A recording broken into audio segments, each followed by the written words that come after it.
Bueno, muy buenos días. De nuevo reiterar el agradecimiento por la invitación a este sexto COSECATI en República Dominicana, y lo que me corresponde conversarles un poco es acerca del manejo de las infecciones fúngicas en el paciente crítico en tiempos de COVID-19. Estos son mi declaración de conflicto de intereses. Y para iniciar, los pacientes con las formas más graves de COVID-19 tienen un muy alto riesgo de desarrollar infecciones secundarias durante su evolución en la unidad de cuidados intensivos, por varios factores. Primero, la mayoría de estos pacientes van a tener múltiples disfunciones orgánicas bastante importantes,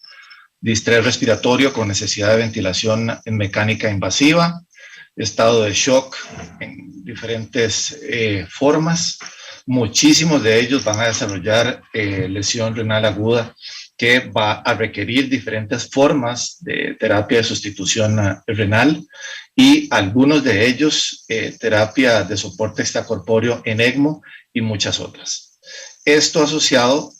además a estancias muy prolongadas que incrementan, aparte de la severidad, los días de estancia, el riesgo de desarrollar diferentes tipos de infecciones secundarias, como un primer aspecto muy importante. En segundo lugar, tenemos varios cambios y varias respuestas inmunológicas que se presentan en estos pacientes, que se van a manifestar con disfunción de diferentes grados del sistema inmune, y que los va a predisponer a múltiples episodios infecciosos durante estas largas estancias en pacientes tan graves. En tercer lugar,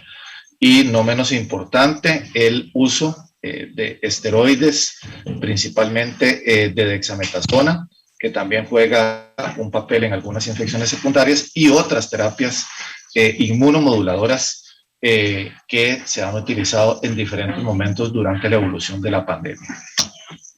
Y en cuarto lugar, ya tenemos un antecedente importante del desarrollo de infecciones fúngicas durante episodios severos de otras infecciones virales, como es el caso más reciente de las formas severas de influenza H1N1.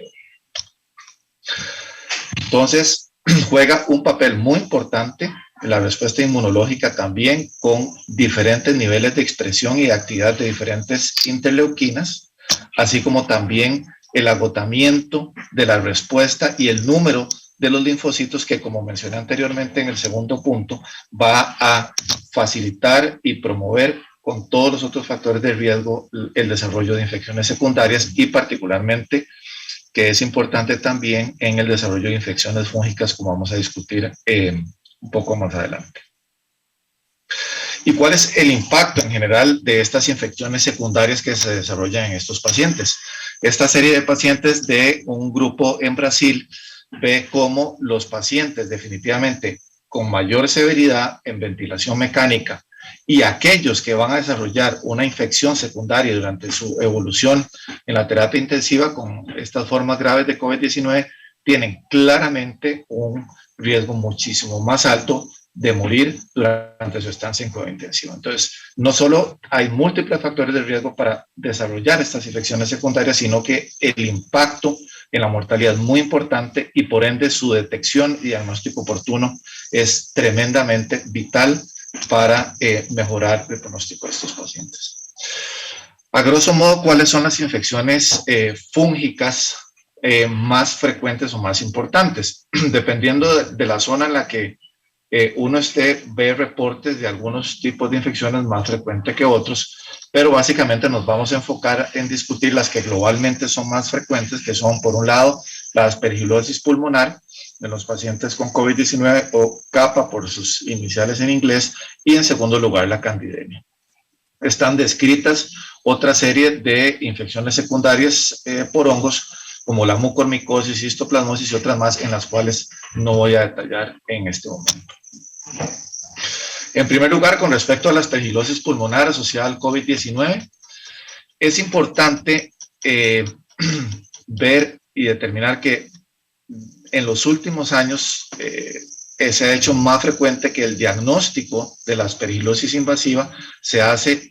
de manera más frecuente en la unidad de cuidados intensivos. De hecho, esta serie del grupo francés, que es ya hace algunos años, vio que prácticamente casi que el 50% de muchas de las infecciones de aspergilosis se detectan en la UCI.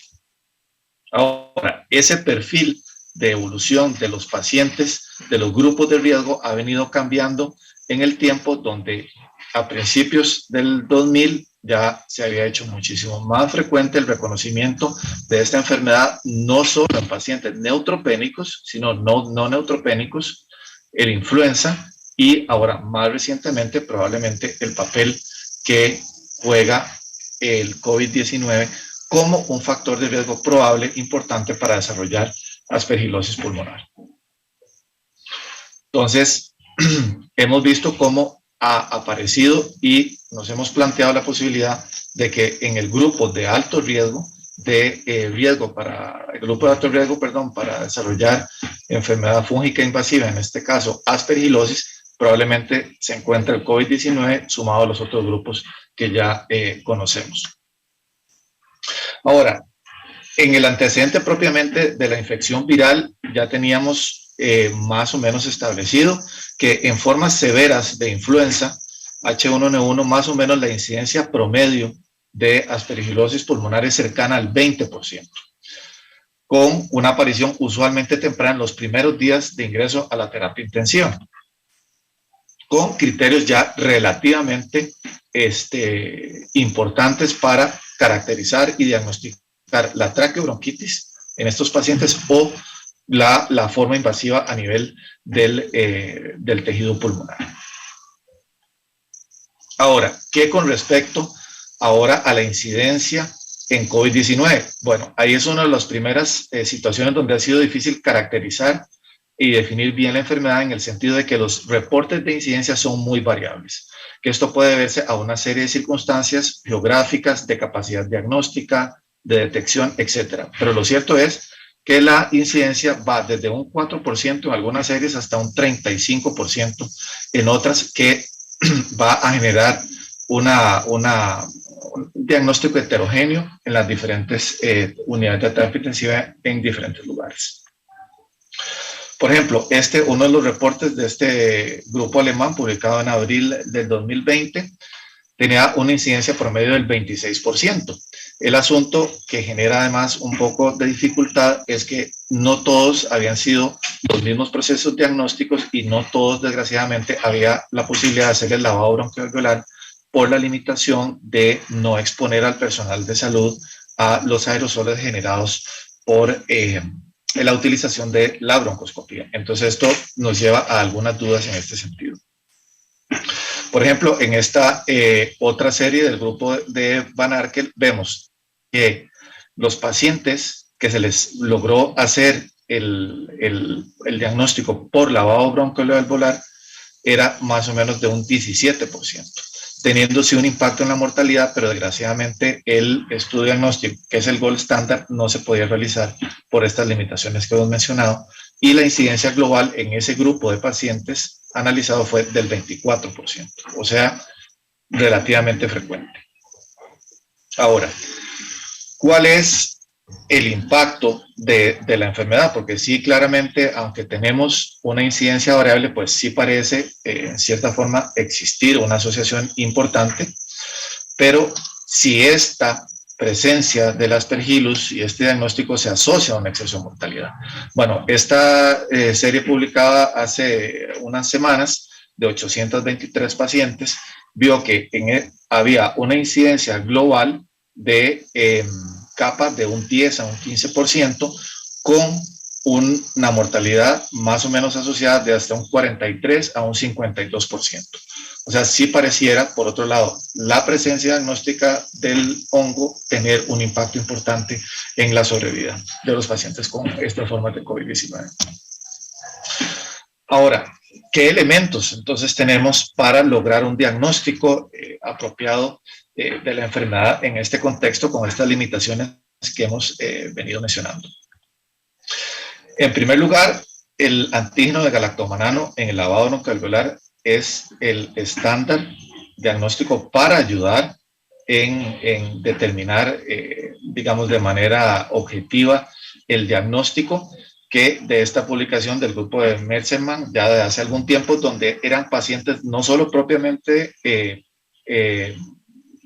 diferentes contextos, sino era series de pacientes en UCI, donde la presencia de un galactomanano por arriba de un punto de corte de 0.5 tenía una sensibilidad del 86% para el diagnóstico, donde evidentemente puntos de corte mucho más altos o más altos, a partir de 1, 1,5 son todavía más sensibles. Pero este estudio es muy importante para la base de utilizar el antígeno de galactomanano. Ahora, ¿cuál es el método para obtenerlo? Definitivamente la broncoscopía con el lavado no solo es el método mejor validado para tanto para el antígeno de galactomanano así como para el PCR por Aspergillus, pero además permite que sea dirigido hacia el sitio donde estamos sospechando por la imagen de la tomografía o radiológica, y además en la eventualidad nos va a permitir visualizar las lesiones en caso de que estemos sospechando una traqueobronquitis por Aspergillus. Evidentemente la restricción es la que mencionamos por el riesgo de generar aerosoles y de poner en riesgo al personal de salud. Sin embargo, con las últimas recomendaciones, si se toman las medidas apropiadas de protección, no es tan elevado el riesgo. Entonces, eso depende de la política hospitalaria en cada sitio. Con el material obtenido a partir del lavado broncoalveolar no dirigido, la ventaja es que, bueno, son sistemas de succión cerrados, entonces evita este último riesgo de exposición al personal de salud. Es una técnica bien validada en neumonía asociada a la ventilación de origen bacteriana, y también obtiene el material del tracto respiratorio inferior. Sin embargo, existe la limitación de que existen ciertos estudios que han validado el método, pero no está tan consolidado como el obtenido a través de un lavado por broncoscopía. La limitación de las otras muestras ya de aspirado traqueal o esputo nos genera el problema, uno, de que el Aspergillus puede estar colonizando perfectamente la vía respiratoria superior, entonces puede ser un poco difícil discernir de lo que es colonización de un proceso infeccioso, y son muestras que no están validadas para la determinación de galactomanano y de PCR por Aspergillus. El grupo de Juffermans en Holanda había hecho una publicación con la detección del galactomanano a través de VAL no dirigido, con un diagnóstico de hasta un 21% de incidencia, que corresponde bastante bien a otras series que lo han hecho en pacientes con COVID-19 a través de broncoscopia. Entonces, pareciera ser que, aunque requiere más validación, es una buena alternativa si uno no dispone de broncoscopía para tomar la muestra, o en su defecto, si la política hospitalaria es de no realizarlas para no exponer al personal de salud, es una buena alternativa para la toma del estudio diagnóstico. Igualmente, en relación con lo que hemos discutido, en esta serie de pacientes ellos encontraron que el riesgo de aspergilosis era según el grado de severidad de pacientes, caracterizado en este caso por el grado de severidad por Apache, o pacientes con enfermedad pulmonar estructural previa, con EPOC, los factores de riesgo para desarrollar aspergilosis invasiva en esta serie de casos con COVID-19. Ahora, ¿qué con respecto con el uso de galactomanano en suero? Por ejemplo, en comparación con los pacientes de influenza H1N1, el galactomanano en suero tiene un rendimiento muy bajo en pacientes con COVID-19, entonces en la mayoría va a estar negativos. Suelen estar positivos menos del 10% de los pacientes, entonces es limitado. Entonces, en general, ¿cuáles son los factores de riesgo más importantes asociados a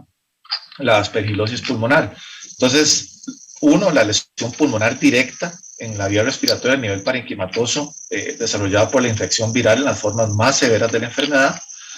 Probablemente el uso de esteroides es un contribuyente también. 3, el uso de antibióticos en la presión de selección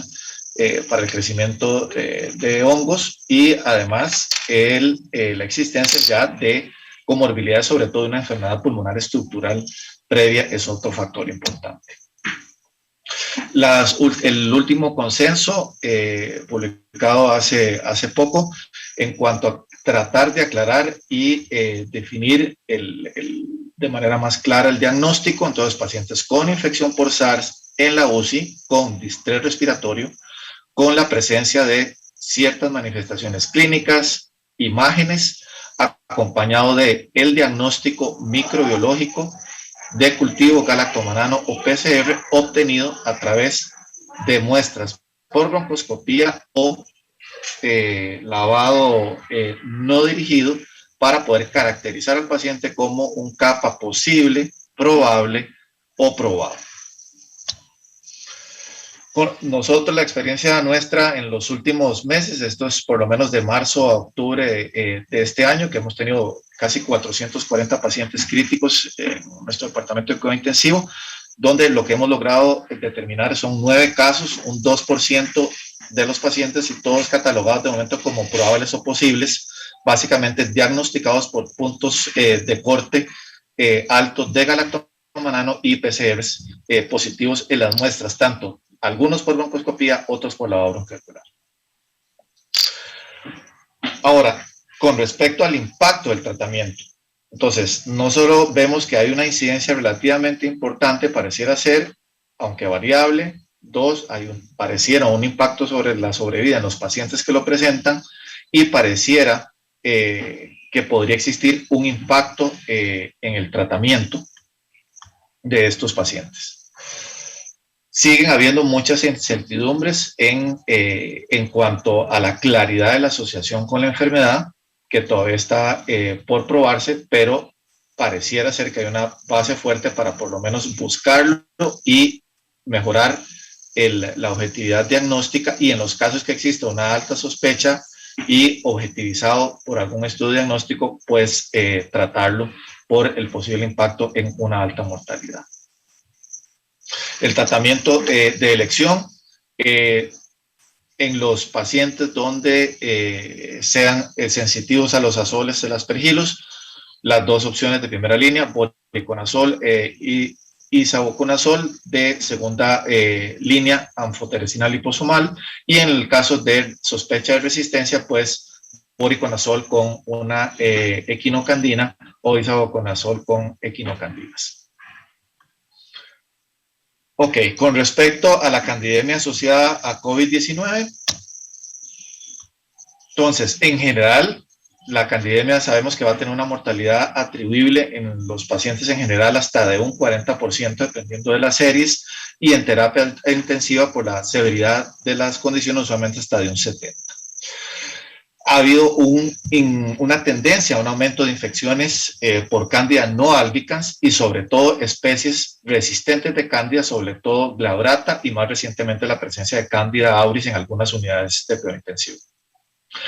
Propiamente en COVID-19 igualmente existe una gran variabilidad de reportes, donde por ejemplo algunos dicen que los pacientes con formas de COVID-19 que desarrollan distrés respiratorio, hasta casi un 13% en su evolución, podrían desarrollar candidemia. Propiamente en COVID-19, una mortalidad atribuible podría ser hasta de un 46%, y globalmente se ha descrito casi un 45% de secundaria Candida albicans y un 23% de reportes de Candida auris. Descritos en estos pacientes los factores de riesgo clásicos en general: catéteres intravasculares, uso de antibióticos y uso de esteroides, todos presentes claramente en estos pacientes, y además en estancias prolongadas.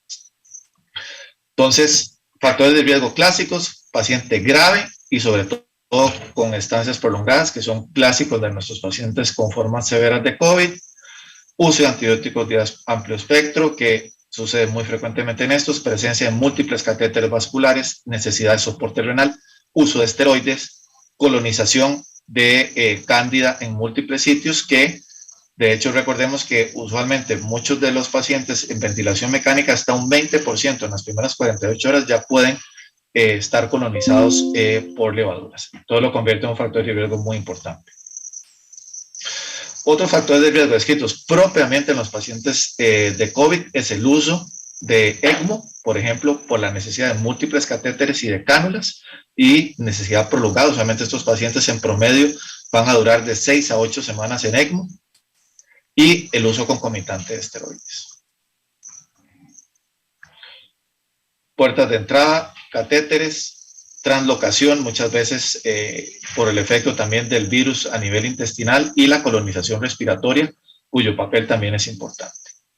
Con respecto al diagnóstico, la limitación de que hasta el 50% máximo de los hemocultivos van a ser positivos, y otros elementos que no siempre contamos, el beta-de-glucano, que va a tener una sensibilidad específica hasta de un 80%, donde su valor predictivo negativo es sobre todo el más importante para ayudarnos en el diagnóstico. Otros como Manan, Antimanan, PCRs, que no están aprobadas la mayoría para FDA, y el T2 Candida Panel, que es el que sí está aprobado, que es una técnica también importante. En nuestro caso, en los últimos meses hemos tenido 30 episodios de candidemia, que son prácticamente el 7% de los pacientes críticos con COVID. De estas, casi 2/3 partes fueron por albicans y 1/3 por no albicans. 10 de estos episodios se desarrollaron en pacientes que teníamos ECMO. Importante que definitivamente hay una mucho mayor mortalidad en los pacientes que no recibieron antifúngicos de manera temprana y apropiada, y que claramente el shock séptico, en el contexto del shock séptico, el inicio temprano de terapia antifúngica es vital para el impacto en la sobrevida, y sobre todo de forma temprana. Tratamiento de elección en estos pacientes, igual las equinocandinas son definitivamente la primera elección en general, y los demás ya son tratamientos eventualmente de segunda línea. Y con esto concluyo. Muchísimas gracias por su atención.